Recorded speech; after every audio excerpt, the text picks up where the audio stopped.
I'm sharing the 10 deadliest sins when it comes to B2B web design. Hey, I'm Sam Dunning, host of the Top 10 B2B Marketing Podcast Business Growth Show. And to check out my free B2B marketing playbooks, weekdaily emails, or whenever you're ready to apply to work with me, head over to samdunning.org. So today, I'm going to share the top 10 deadliest sins I see day in, day out when it comes to B2B websites, along with some ideas to fix it, to do the reverse, to make sure your B2B website is a top provider of qualified leads and revenue. So let's dive into it. So deadly sin number one is a lack of research. The greatest B2B websites are not built on guesswork. They're clearly thought about, planned, strategized, and then executed in terms of design, build, delivery, and marketing. So some ideas when it comes to planning and researching a website might be customer interviews.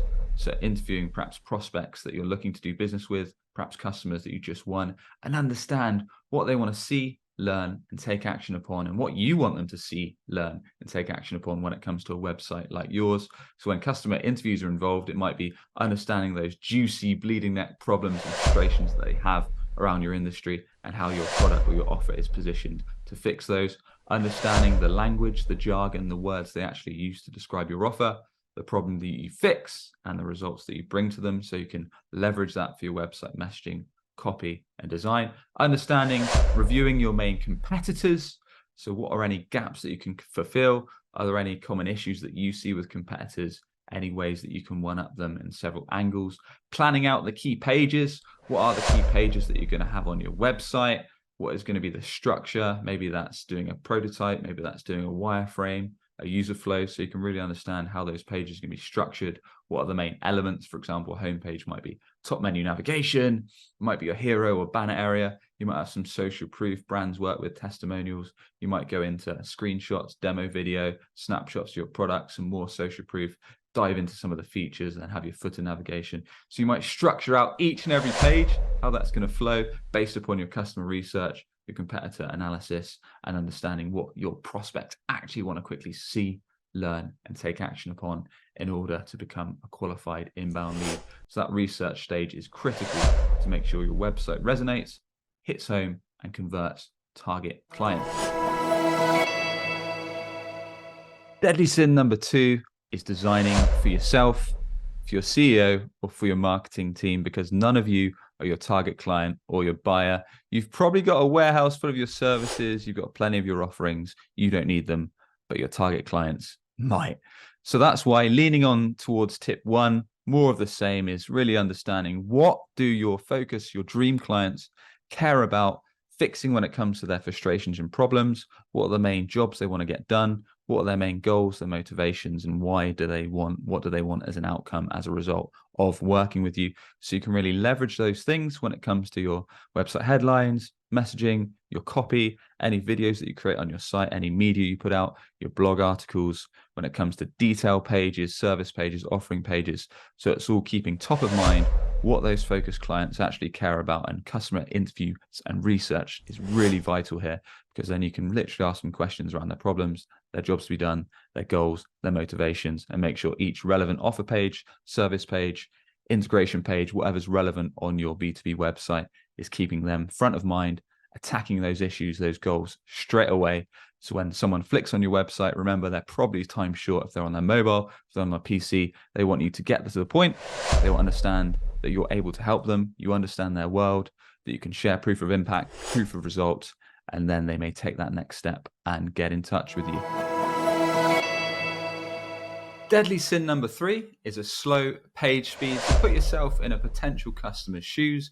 You stumble across your website for the first time, maybe a Google search because you need the service or offer, maybe you're recommended it or elsewhere, and you try and load up the site and you're waiting 1 second, 2 seconds, 3 seconds more. It's just not loading. It's not getting anywhere. Perhaps you try it on your mobile, you get annoyed, you try it on your PC, it's still taking an age. You eventually fire up the homepage and you click into a service or offer page. And again, that's painstakingly slow, and it gets to the point where you can't see the information you want to see. Perhaps it takes ages to open up the request a demo or request a consult page. Get so annoyed, you jump to a competitor. Well, if your website's slow as that, then your ideal customers, the people that are landing on your site, are going to do just the same, bounce off, and you're going to be losing a ton of traffic and potential leads because you've got a slow website. So I recommend a tool called Page Speed Insights by Google. You can quite literally just type in your URL of your website, click Analyze, and it'll give you your page speed on mobile and PC fully broken down with a bunch of actionable tips to improve it. Common suspects are, if you're using a platform like WordPress, you might need to update the platform. Perhaps you've got too many plugins. Perhaps your images aren't optimized for web. Perhaps you've got too many videos embedded. Maybe your hosting isn't up to speed. Maybe you've got a slow shared hosting provider and you actually need to ramp that up. Those are some common issues that we see, but it's always worth investigating it with your web developers. So yeah, aim to get your web speed as close to 1 second on mobile as PC as possible. And that way you can give your customers, your potential prospects, a great experience and encourage more conversions and more time on your website. Deadly sin 4 is unclear messaging. Companies in the tech and SaaS space are super guilty of this, as well as a bunch of other industries. But how many times you've been on a tech website, you see their top hero, top banner headline, scroll around for a while and you're still not entirely sure what they actually do. An example might be a 360-degree cutting-edge insight into all your channels at once, sharing all these ideas to dramatically improve bottom line. And it's like, that sounds great. There's a lot of jargon, but I'm still not entirely sure what you can do for me or my business. So clarity, in my opinion, will always be clever. So I'd rather a clear headline that's going to share the problem that we fix, the results that we bring, the job we help you get done, or how we're going to help impact your business or you personally or your revenue. So for example, on my podcast, Business Growth Show, my website headline is a B2B marketing podcast that won't send you to sleep. I've then got call to actions to Apple, Spotify, and YouTube. And then the subheadline is actionable B2B marketing demand gen website tips. No BS, no fluff, weekly episodes. So short, it's concise, and it says what it does on the tin. Another example, 𝗥𝗲𝗹𝗁𝗲.com. They do proposals and document tools. Their main headline is untangle your sales document process with leading proposal software. So I'm guessing they've probably done some customer research and realizing that tangled up documents is probably something that's used a lot. So they're talking about how they fix that. And then the subheadline is 𝗥𝗲𝗹𝗁𝗲 proposal software helps growing teams remove document bottlenecks and get visibility into the most important stage of the sales cycle, the close. And I'm guessing, again, that's what their target prospects, probably sales leaders and such, want to drill down on. And then they've got 2 call to actions to free trial or demo. Another example, it's actually our sponsor of the show, so shout out to leadfeeder.com by Dealfront. They've got a pretty cool headline, turn page views into pipelines. So it's quite literally saying you can turn your website visitors into leads or deals. And the subheadline is identify the companies already visiting your website and convert them into high value leads. And then you've got the free trial or demo call to action. So that should hopefully give you some inspiration. Other areas I see companies fall short is sometimes they'll put something like award-winning X provider, and it's just a bit generic. I mean, every company these days has won an award or accreditation of some kind, and we're almost tone deaf to it. So drilling into the exact problem, juicy problem you fix and how you fix it, the job you help people get done, or the actual clear value prop that you go for is good. Another one I haven't talked about is talking about the enemy in your sector. So perhaps there's something that agencies do all the time. So we might say in the SEO space, no hard sell, no joke tactics, no BS, just SEO organic results or something like that. I mean, the SEO industry is notoriously shady for salespeople trying to hard sell you tactics, hard sell you plans you might not need. So talking about that enemy, clear, transparent pricing, clear account manager, clear results, that kind of thing. And I'm sure you've got something similar in your industry that they're notorious for. And you quite literally go against the enemy in your sector. So that should give you some ideas in terms of building together a clear messaging structure for your business.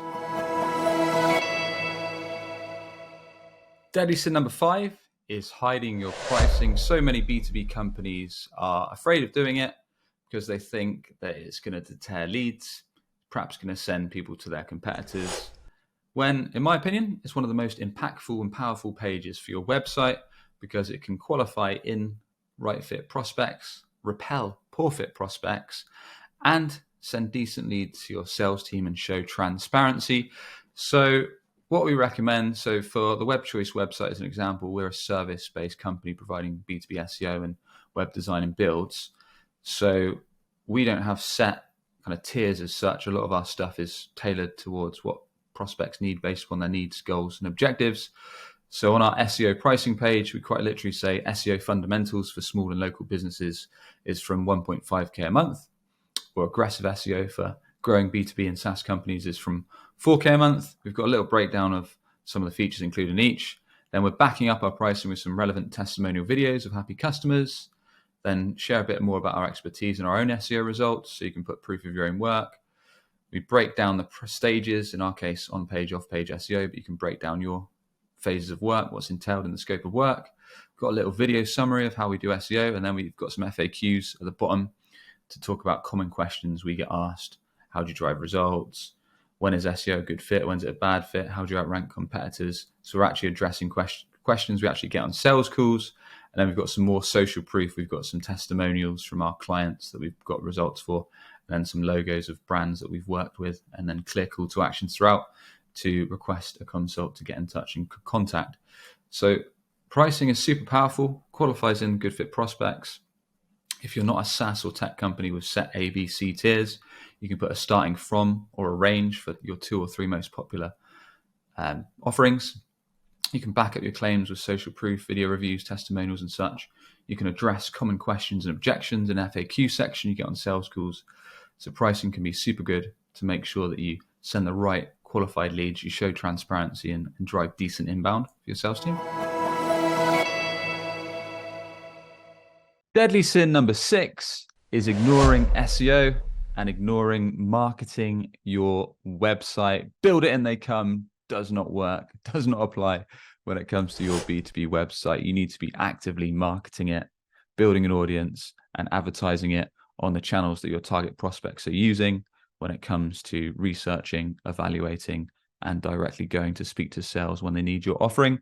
So if you are in an established sector where your target clients are aware of the problems you fix and aware of the services that you're providing, then marketing on Google makes sense.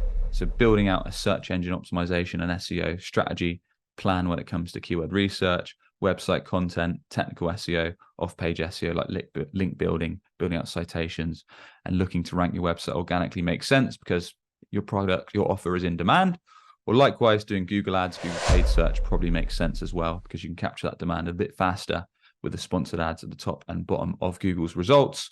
Or likewise, if you're perhaps in tech, then using paid review sites, whether that's G2, 𝗥𝗲𝗃, Clutch, Trust Radius, or similar, because those review sites are aggregated, they get a ton of search traffic and quite a fast way to get inbound leads with the paid sponsored listings on their sites. There's a bunch of other ways. It could be LinkedIn targeted ads to your target demographic, another way to build awareness, drive website traffic, and build demand and build inbound over time. But if you're an industry perhaps that's not as well recognized, perhaps prospects do not know the problems you fix or are not that aware about your offering yet, Google might not be the best bet. So you might want to work out research. Where do your prospects hang out? Where do they spend their time? Is it LinkedIn? Is it YouTube?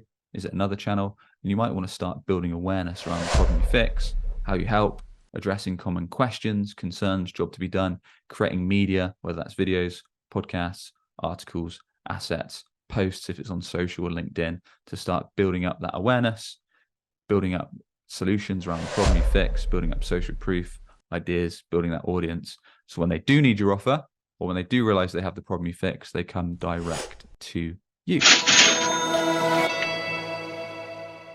Deadly sin number 7 is setting and forgetting. So as I often say, your website's live 24/7, and it can be your very worst or your very best sales rep, depending on how you research it, design it, build it out, market it, and optimize it. We want to make sure it's your best. So you can't just put it live and hope for the best. You want to regularly look for ways to improve it. That could be reviewing analytics, seeing if there's pages that have got a high bounce rate where someone flicks on the site, spends a couple seconds and bounces off. What can we do to improve that? Are people perhaps not seeing the message they want to see on your homepage? Perhaps they're not going to those key pages you want them to go on. So you want to understand why that is and look for ways to improve it. You can do customer interviews that we talked about at the start of this episode. So learning from your prospects, clients you've recently won or signed up. What was it about your offer that they liked? What was the problem you fix? What are the results they want to achieve? What jobs they care about doing? So you can leverage their words they use, the things they care about, what they want to achieve in your messaging, your copy, your headlines, and more. You can analyze competition, see if there's any gaps that you can improve upon. You can use heat map software to understand what people do on your website, where they're clicking, where they're not clicking, if they're not seeing the information they want to see fast enough, if they're not clicking through to key pages, to understand what might need tweaking, what might need changing. So the point I'm getting is you need to constantly evaluate your website, look for ways you can improve, learn from your customers, learn from website activity, and understand what changes you can make to get the best possible impact from your site and drive those conversions, drive those inbound leads. Deadly sin number 8 is zero proof. And when I say zero proof, I mean social proof. So showing to prospects examples of customers that you've helped fix a problem, bring results, improve their business, improve their revenue, showing proof of your work. And you might think, Sam, well, most websites these days have got some testimonials. Sure, but a lot of them fall short when it comes to getting specific with their social proof and getting tailored, showing it in relevant points on their website.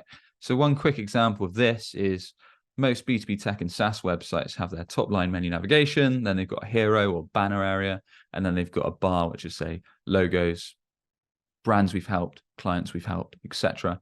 What you could do here is, let's say you help service companies specifically, you might say, we've helped 5,327 service companies improve their revenue or whatever your value proposition is and however many customers you've helped. Puts a bit more proof in the pudding, get specific with a number of clients you've helped, and explains exactly what you help them with. So a lot more tailored and specific messaging to build trust. Another thing that I see fall short is websites have testimonials, but they're just quote marks. What you can consider doing is adding the prospect's picture, their face, put a face to their name, job title, position, company name, etc. Just makes it a bit more trustworthy. Other ideas are doing testimonial videos, which can be placed nicely on your homepage at a relevant area, customer success page, case study page, perhaps even on your contact request a demo page underneath the main inquiry form or calendar link. And those customer interview videos that we talked about, or customer interview recordings we talked about earlier in the episode, can be leveraged here. So in those customer success stories you share, problem they came to you with, impact it had on their business, why they chose you, results you've brought to the table, why they recommend you, and more. And those videos can be placed on your website, but chopped up for socials. You can pull testimonial quotes out there for written testimonials on your website. So much replay value that those alone. So think of areas for your website where your social proof can be a bit more tailored, a bit more specific with the wording, and a bit more trustworthy. And it's going to really build more confidence on your website. Hopefully get more conversions your way. Deadly sin number 9, we've got hiding the goods. What I mean by that is not showing your website visitors your offer in action. And tech companies, SaaS companies, and B2B are pretty guilty of this. There's a number of ways you can do it. You can show perhaps a video walkthrough of your offer, your tool in action. You could perhaps show case studies or customer stories or walkthroughs if you're more of a service-based business. You can show GIFs, screenshots, replays of your offer, your main features in action. And there's a bunch of different ideas, essentially lifting the bonnet of your tool, your service or offer, so prospects can get a good insight into those problems it solves, how it solves them, the results it brings, to give them the trust and encourage them to actually book that fully fledged demo or request that call or consult with your team, so they're getting a lift up under the hood before they're having that sales call, rather than forcing them to speak to sales first. So PandaDoc actually do quite a nice view of this. So on their homepage, they've got their headline, they've got call to actions, and straight underneath, before you need to scroll on the desktop view, they've got like a GIF video walkthrough of how you can edit docs, how you can choose from templates, how you can open one up, and how you can edit one, all in that initial kind of GIF video run through. And that starts auto playing as soon as you land on the site. So straight away, you get to see under the bonnet and see how their offer works. Another different example is on dealfront.com. Under the hero area, you've got screenshots of the product, the offer. So in their case, finding relevant data, finding leads. And to the left of that, you've got the feature summary. So it talks about a feature, and then just next to it, it's got a screenshot of that particular tool. So as you scroll down, you've got feature 1, feature 2, and then next to it, you've got a relevant screenshot kind of showing that feature in play. So essentially, we're talking about showing the goods, let prospects know how it works, give them insight, give them views into how the platform, the product, the feature, the SaaS tool works. let them understand it, let them have a little play around with it if you can, with an interactive demo if relevant, and then give them that trust to then be confident enough to reach out to your sales team and start the conversation. And last up, we've got deadly sin number 10, which is no clear calls to action. Call to action, guiding prospects, guiding visitors on our website to take that next step. That might be book a call, request a demo, request a proposal, get a free analysis, or something else. When it comes to call to actions, you've got the basics. So in your top line menu navigation, typically top right, you've got a standout color, maybe orange, blue, purple, whatever it may be, button that's fixed that top menu navigation. So even when you scroll on mobile or PC, that menu nav's fixed with that clear call to action. Or perhaps on mobile, when you expand to click open that menu, you've got that clear call to action that's always there. I recommend tailoring it, making it personalized to exactly what the offer is. So if that's book a free 20-minute strategy session, book an on-site analysis, book a tailored demo, speak to a sales engineer. What is it the prospect specifically asked to do most commonly when they want to take that next sales action with you? Call it that, put it on your site, get it fixed, that navigation, whether that's mobile or desktop, and have it consistently placed when you're scrolling down pages. So perhaps in your top hero area, as people go through features, as they're on service or offer pages.